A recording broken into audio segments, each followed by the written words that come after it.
Hello നമസ്കാരം. പാലക്കാരി ചൈതയാണ് കുവൈറ്റിൽ നിന്ന്. അങ്ങനെ ഞാനൊരു കാര്യം ചോദിക്കാൻ വേണ്ടിയാണ് കേട്ടോ ഇപ്പോൾ ഓൺ വോയിസ് ഇടുന്നത്. നിങ്ങളൊക്കെ ഈ ടിക്ടോക്കിൽ ലൈക്ക് അല്ലെങ്കിൽ ഫേസ്ബുക്കിൽ ഇൻസ്റ്റാഗ്രാമിലൊക്കെ ലൈക്ക് ചെയ്യുന്നത്, കമൻ്റ് ഇടുന്നത് നിങ്ങളുടെ സ്വന്തം പേരും കൊണ്ടല്ലേ? അല്ലെങ്കിൽ നിങ്ങൾ എന്തെങ്കിലും ഒരു പേര് നിങ്ങളെ ഐഡൻറ്റിഫൈ ചെയ്യുന്ന ഒരു സ്ഥായിയായ ഒരു ഐഡിയ ഉണ്ടാവുമല്ലോ അല്ലേ?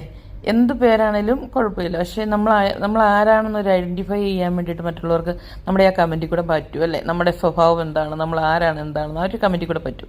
പക്ഷേ പലരുടെയും പല പേരും ഒക്കെ ഇട്ടിട്ട് പല ബാഡ് കമൻറ്റുകൾ ഞാൻ കാണാറുണ്ട്. ഞാനിപ്പം ലൈക്ക് ചെയ്യുന്നത് അല്ലെങ്കിൽ കമൻറ്റ് ഇടുന്നത് എനിക്ക് ഇഷ്ടപ്പെട്ട വീഡിയോസ് അല്ലെങ്കിൽ നമ്മുടെ ഒരു ഫ്രണ്ട്സ് ആയിരിക്കാം, അല്ലെങ്കിൽ നല്ലൊരു കണ്ടന്റ് കണ്ടു കഴിഞ്ഞാൽ ഒരു മറുപടി, നമ്മുടെ അഭിപ്രായം പറയുക എന്നുള്ളൊരു അഭിപ്രായത്തിലാണ് നമ്മൾ പോയി അവിടെ കമൻറ്റ് ഇടുന്നത്. പക്ഷെ ചിലർ ഇടുന്നത് എങ്ങനെയാണെന്ന് ചോദിച്ചു കഴിഞ്ഞാൽ അവരാരാണെന്ന് ആർക്കും മനസ്സിലാകുകയും ചെയ്യരുത്. എന്നാൽ അവരുടെ ആ ചിന്തകൾ ഇതിനേക്ക് വിമർശിക്കുന്ന ഒരു മനുഷ്യനെ ഞാൻ കണ്ടിട്ടുണ്ട്. ഞാൻ അങ്ങനെയല്ല, നിങ്ങൾ അങ്ങനെയാണോ എന്നൊന്ന് പറയാൻ വേണ്ടിയിട്ടാണ് കേട്ടോ. പ്ലീസ്